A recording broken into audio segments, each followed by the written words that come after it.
আজকে জামাতের আমির সাহেবের একটা পোস্ট দেখলাম।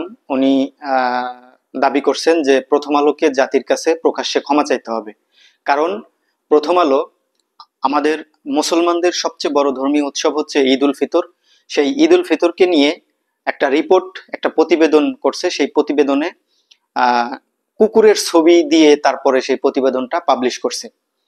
তো এর জন্য প্রথম আলোকে জাতির কাছে প্রকাশ্যে ক্ষমা চাইতে হবে। তিনি আরো উল্লেখ করছেন যে এর আগেও এই প্রথম আলো আমাদের প্রিয় নবী হজরত মোহাম্মদ সাল্লাল্লাহু আলাইহি ওয়াসাল্লামকে নিয়ে অবমাননাকর মন্তব্য করার কারণে বাইতুল মোকাররমের খতিবের কাছে প্রকাশ্যে ক্ষমা চেয়েছিলেন।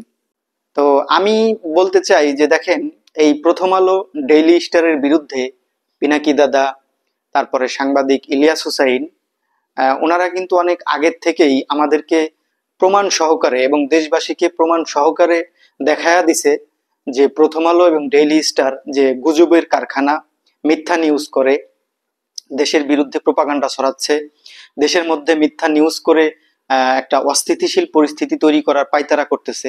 এগুলো কিন্তু প্রমাণ সহকারে সাংবাদিক ইলিয়াস হুসাইন ভাই আমাদেরকে দেখায় দিছে। যখন সাংবাদিক ইলিয়াস হুসাইন এবং পিনাকি দাদার প্রমাণগুলো দেওয়ার পরে দেশের মধ্যে প্রথম আলোর বিরুদ্ধে আন্দোলন শুরু হলো, বয়কটের ডাক দিল, বা প্রথম আলো অফিসের সামনে যখন মানববন্ধন করলো, তখন কিন্তু এই বিএনপি সহ একটা মহল প্রথম আলোর পক্ষে গিয়ে দাঁড়াইছিল, প্রথম আলোর পক্ষে কথা বলছে। ছাত্রদের বা সাধারণ মানুষের পক্ষে কথা বলে নাই। অনেক ছাপাই এই প্রথম আলো আর ডেইলি স্টারের পক্ষে তখন বলছে, মির্জা ফখরুল ইসলাম এবং একটা মহল।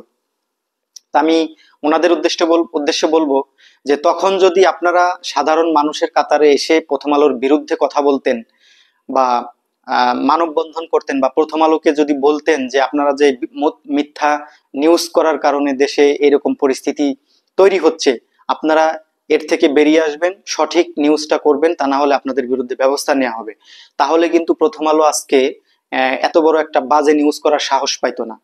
ওই দিন আপনারা প্রথম আলোর পক্ষে দাঁড়াইছিলেন, ছাপাই গাইছেন, বিধায় আজকে প্রথম আলো আমাদের ধর্মীয় উৎসবকে নিয়ে এত বড় একটা বাজে নিউজ করার সাহস পাইছে। প্রথম আলোর বিরুদ্ধে এত হাজার হাজার সুনির্দিষ্ট অভিযোগ থাকার পরেও দেখেন ওদের কিন্তু কোনো ইয়া নাই। ওদের ভিতরে ওরা যে ভুল করছে, ওরা যে মিথ্যা নিউজ করছে, ওদের ভিতরে কোনো অনুশোচনা নাই। থাকলে ওরা একই নিউজ বারবার করতে পারতো না। আর করবেই বা কেমনি? প্রথম আলো তো ডোন্ট কেয়ার করে, প্রথম আলো কেয়ার করে না কাউকে। এত আন্দোলন হয়েছে, এত মানববন্ধন হলো, এত অভিযোগ এদের বিরুদ্ধে, তারপরেও এরা কাউকে কেয়ার করতেছে না। সাধারণ মানুষকে, না দেশকে, দেশের সরকারকে, সবাইকে বৃদ্ধাঙ্গুলি দেখিয়ে ওদের ইচ্ছা মতো ওরা নিউজ করতেছে। তো এগুলোর বিরুদ্ধে কথা বলতে হবে, প্রতিবাদ করতে হবে এবং কঠোরভাবে আন্দোলন করতে হবে, তা না হলে প্রথম আলো ভালো হবে না। প্রথম আলোকে বয়কট করতে হবে, অন্যথায় প্রথম আলোকে ভালো হতে হবে।